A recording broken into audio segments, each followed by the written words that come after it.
പുഴകളാലും കൊടും കാടുകളാലും ചുറ്റപ്പെട്ട് കിടക്കുന്ന പൂയംകുട്ടി ഗ്രാമത്തിലേക്കാണ് ഇന്നത്തെ യാത്ര.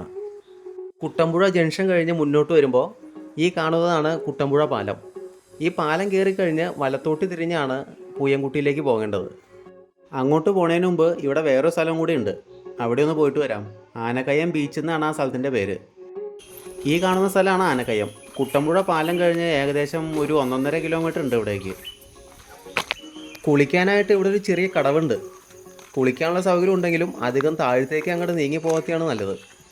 രാവിലെ തന്നെ വന്നുകൊണ്ട് ഇങ്ങനത്തെ ഒരു കാഴ്ച കാണാൻ പറ്റി.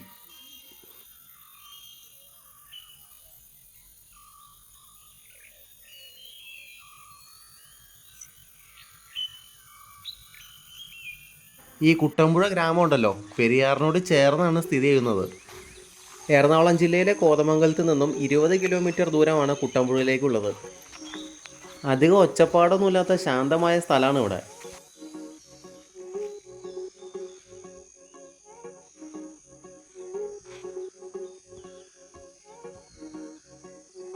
ഈ കാണുന്ന പോലെ കുറേ മണലുകൾ ഈ സ്ഥലത്ത് വന്ന് അടിഞ്ഞുകൂടി കിടക്കുന്നുണ്ട്. ഇങ്ങനെ സംഭവിച്ച പിന്നെയാണ് ഇവിടെ ആനക്കയം ബീച്ച് എന്നറിയപ്പെട്ടത്.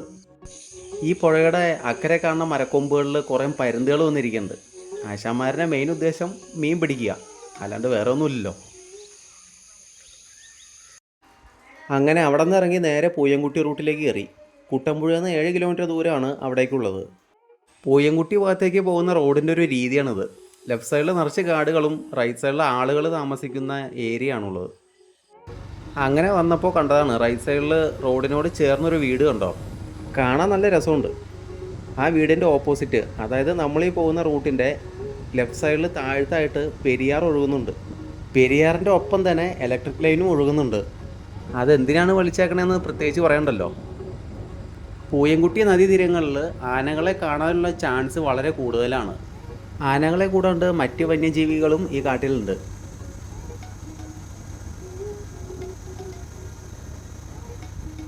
കാടിൻ്റെ ഭംഗിയൊക്കെ ആസ്വദിച്ച് വണ്ടി ഓടിച്ച് വരുമ്പോൾ ഈ കാണുന്ന ചെറിയ കവലയിലെത്തും. ഇവിടുന്ന് ലെഫ്റ്റ് താഴത്തേക്ക് ഇറങ്ങി ചെല്ലുമ്പോൾ ഒരു ഫെറി ഉണ്ട്. അങ്ങനെ വണ്ടി അവിടെ പാർക്ക് ചെയ്തിട്ട് നേരെ താഴത്തേക്ക് ഇറങ്ങി. ഇതാണ് ഫെറി.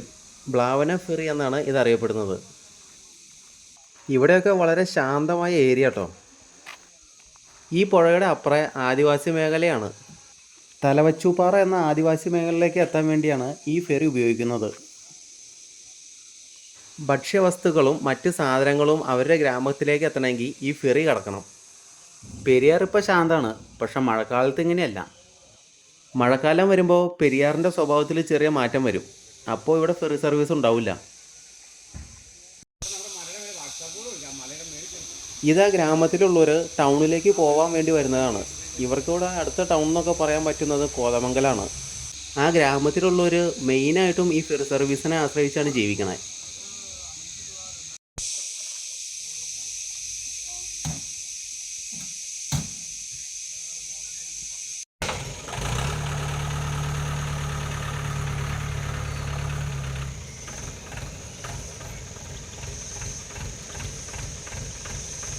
അങ്ങനെ ആ കാഴ്ചയൊക്കെ കുറച്ച് നേരം കണ്ടു നിന്ന ശേഷം വണ്ടി എടുത്തു. വൺ ഡേ ട്രിപ്പൊക്കെ നോക്കുന്നവർക്ക് തീർച്ചയായും വരാൻ പറ്റുന്ന സ്ഥലമാണ് പൂയംകുട്ടി. നഗരത്തിലെ തിരക്കിൽ നിന്നും ശാന്തമായൊരു സ്ഥലമാണ് അന്വേഷിക്കുന്നതെങ്കിൽ നേരെ ഇങ്ങോട്ട് പോരെ. പൂയംകുട്ടി ആ ഒരു ഓപ്ഷനിൽ ബെസ്റ്റായിരിക്കും.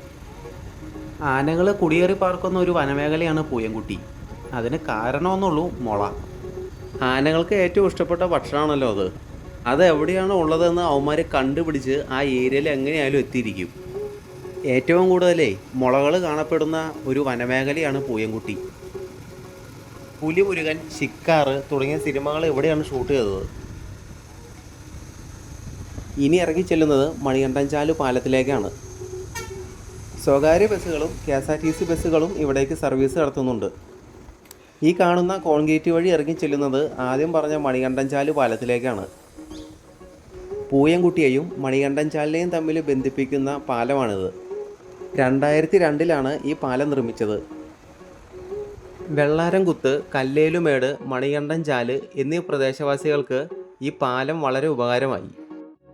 പെരിയാറിനോട് ചേർന്നാണ് പൂയംകുട്ടി ഗ്രാമം സ്ഥിതി ചെയ്യുന്നത്. ഈ കാണുന്നതാണ് ഈ സ്ഥലത്തിൻ്റെ ഒരു പ്രധാന വ്യൂ. മഴക്കാലത്ത് ഈ പാലം കാണാൻ പോലും പറ്റില്ല, അത്രമാത്രം വെള്ളമായിരിക്കും ഈ പുഴയിൽ കൂടെ പോകുന്നത്. ആനകൾ ഒഴുക്കിൽപ്പെട്ട് ചെരിഞ്ഞ് ഈ പാലത്തിൻ്റെ അടിയിൽ വന്ന് തങ്ങി നിന്നിട്ടൊക്കെ ഉണ്ട്. മലയാറ്റൂർ ഫോറസ്റ്റ് ഡിവിഷൻ്റെ കീഴിൽ പിടിക്കുന്ന രാജവെമ്പാലകളെ തുറന്നു വിടുന്ന പ്രധാനപ്പെട്ട വനമേഖലയാണ് പൂയംകുട്ടി. മണികണ്ഠൻചാലിൽ കർഷകരും വെള്ളാരംകുത്ത് മേഖലകളിൽ ആദിവാസികളുമാണ് താമസിക്കുന്നത്. KSEBയുടെ ജലവൈദ്യുത പദ്ധതിക്ക് പേര് കേട്ട സ്ഥലമാണ് പൂയംകുട്ടി. പൂയംകുട്ടിയിൽ നിന്ന് 8 കിലോമീറ്റർ കാടിനകത്ത് പീണ്ടിമേട് വെള്ളച്ചാട്ടത്തിൻ്റെ അടുത്തായിട്ടാണ് KSEB ജലവൈദ്യുതി പദ്ധതിക്ക് പ്ലാൻ ഇട്ടത്.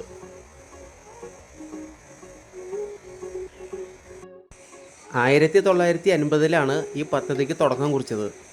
ആദ്യം 1000 മെഗാവാട്ട് പവറുള്ള പദ്ധതിയായിരുന്നു ലക്ഷ്യമിട്ടത്. പിന്നെ അത് 210 മെഗാവാട്ടായി. പിന്നീട് ആ പ്രൊജക്റ്റ് ക്യാൻസലായി.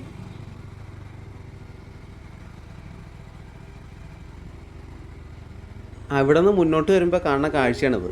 കാടിൻ്റെ ഉള്ളിലൂടെ കോൺക്രീറ്റ് ചെയ്ത വഴി. പാലത്തിൻ്റെ അവിടെ പാർക്കിംഗ് സൗകര്യം ഇല്ലാത്തതുകൊണ്ട് ഇങ്ങോട്ട് കയറി വന്നാൽ ഇഷ്ടം പോലെ പാർക്കിംഗ് സൗകര്യമുണ്ട്. ഇതിൻ്റെ ഇടയിലൊക്കെ എവിടെയെങ്കിലും കയറ്റി വണ്ടി ഇടാം. അപ്പോൾ പറഞ്ഞു വന്നത് പദ്ധതി ക്യാൻസലായെന്നല്ലേ. കറക്റ്റ് പറഞ്ഞാൽ 1950 തുടക്കം കുറിച്ചെങ്കിലും 1990 ആയപ്പോഴത്തേക്കും അത് ക്യാൻസലായിപ്പോയി. ഇന്ത്യൻ ഗവൺമെൻറ്റിൻ്റെ പാരിസ്ഥിതിക സാമ്പത്തിക പ്രശ്നം കാരണമാണ് ആ പ്രൊജക്റ്റ് നടക്കാണ്ട് പോയത്. ഈ ജലവൈദ്യുത പദ്ധതി നിലവിൽ വന്നായിരുന്നെങ്കിൽ പൂയംകുട്ടിയുടെ പല പ്രദേശങ്ങളും വെള്ളത്തിൻ്റെ അടിയിൽ പോയേനെ. ഈ വനത്തിൽ കണ്ടുവരുന്ന സസ്യങ്ങൾ, വന്യജീവികൾ എല്ലാം നശിക്കുമായിരുന്നു. ചുരുക്കി പറഞ്ഞാൽ പരിസ്ഥിതിക്ക് കാര്യമായ നാശനഷ്ടം ഉണ്ടാകുമെന്ന് അവർക്ക് മനസ്സിലായി. ഏകദേശം ഒരു കണക്ക് പറയുകയാണെങ്കിൽ 3000 ഹെക്ടറിലധികം വനം വെള്ളത്തിൻ്റെ അടിയിലായേനെ.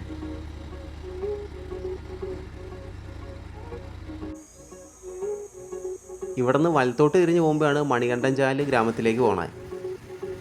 അവിടെ നിന്ന് ഇടത്തോട്ട് പോകുന്നതും പൂയംകുട്ടിയുടെ ഉള്ളേരിയയിലേക്കാണ്. മണികണ്ഠൻചാൽ എന്ന് തന്നെ പറയാം. നമ്മൾ അവിടെ നിന്ന് വലത്തോട്ട് തിരിഞ്ഞ് നേരെ പോന്നു.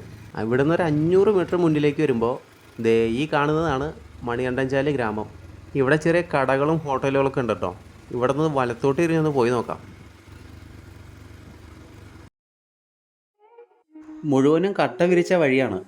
മണികണ്ഠൻചാലിലെ ശരിക്കും ഗ്രാമീണ ജീവിതമാണ് അവിടെ നിന്ന് അകത്തേക്ക് വന്നാൽ കാണാൻ കഴിയുന്നത്. ഈ പോകുന്ന വഴി ചെറിയ അരുവിയുണ്ട്. ഈ അരുവി കുറച്ച് നേരം ഇടത് സൈഡിലും കുറച്ച് നേരം വലത് സൈഡിലും കാണാൻ പറ്റും. 2 സൈഡുകളും മാറി മാറിയാണ് ആക്കട സഞ്ചാരം. ഈ പൂയംകുട്ടി വനത്തിൽ ഏറ്റവും പഴക്കം ചെന്ന ഗോത്രവർഗ്ഗക്കാരാണ് മുതുവാന്മാർ. ഇവരെ കൂടാണ്ട് കാടർമാരും ഉണ്ട്. പൂയംകുട്ടിയിൽ താമസിക്കുന്ന ആദിവാസി സമൂഹത്തിനെ കാടുമായും അതിൻ്റെ വിഭവങ്ങളുമായിട്ട് ശക്തമായ ബന്ധമാണുള്ളത്. ഈ വനത്തിനുള്ളിൽ താമസിക്കുന്ന ഗോത്രവർഗ്ഗക്കാരില്ലേ, അവരിപ്പോഴും കാട്ടുവഴിയാണ് ഉപയോഗിക്കുന്നത്. കാടിൻ്റെ ഓരോ മുക്കും മൂലയും അവർക്ക് കാണാപ്പാടാണ്. പ്രകൃതിയിലൊക്കെ ഉണ്ടാകുന്ന ചില മാറ്റങ്ങളെ ഇവർക്ക് കാണുമ്പോൾ തന്നെ അറിയാൻ പറ്റും. അങ്ങനെ വന്ന് വന്ന് വഴി ഏകദേശം തീരാറായി.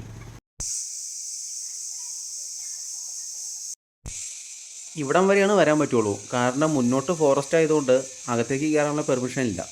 കൊടും കാടാണ് ഇവിടെ. രാവിലെ ആന ഉണ്ടായിരുന്നു എന്നാണ് അന്വേഷിച്ചപ്പോൾ അറിയാൻ കഴിഞ്ഞത്.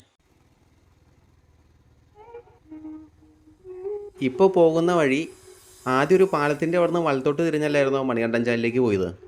അവിടെ നിന്ന് ലെഫ്റ്റ് എടുത്ത് നേരെ ഉള്ളിലേക്ക് വന്നു. ഈ വഴിയും കൂടി ഒന്ന് പോയി നോക്കിയേക്കാം. ആദ്യം പോയ സ്ഥലമുണ്ടല്ലോ, അവിടെ വീടുകൾക്ക് ചുറ്റും മാത്രമല്ല ആ പ്രദേശം മൊത്തത്തിൽ ഇലക്ട്രിക് ലൈൻ വലിച്ചേക്കാണ്. അവിടെ മാത്രമല്ല, ഇപ്പോൾ ഈ പോകുന്ന വഴിയും ഏകദേശം അതുപോലെയൊക്കെ തന്നെയാണ്.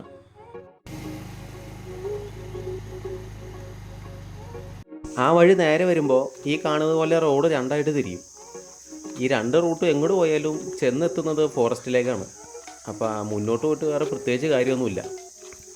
കാര്യമില്ലാത്തതുകൊണ്ട് പിന്നെ ഇവിടെ നിൽക്കണ്ടല്ലോ, അപ്പോൾ നേരെ തിരിക്കാം. പിന്നെയും മണികണ്ഠൻചാല് പാലത്തിലേക്ക് തന്നെ വന്നു.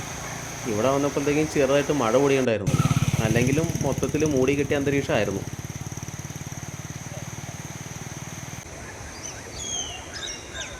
അങ്ങനെ പൂയംകുട്ടിയിൽ നിന്ന് തിരിച്ചു വന്നപ്പോൾ തട്ടേക്കാട് പുഴയിൽ നമ്മളൊരു സുഹൃത്ത് നീന്തണമുണ്ട്. ആൾ ഈ കാര്യത്തിൽ ടോപ്പ് ലെവലാലോ. എന്നാൽ സുഹൃത്തിൻ്റെ നീന്തൽ കുറച്ചു നേരം ഒന്ന് കണ്ടു നിൽക്കാം.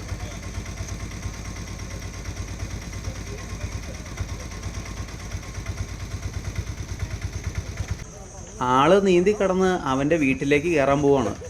എന്നാൽ ഞാനും എൻ്റെ വീട്ടിലേക്ക് കയറാൻ പോട്ടെ. അപ്പോൾ നമുക്കിനി അടുത്ത ട്രാവൽ സ്റ്റോറിയിൽ കാണാം.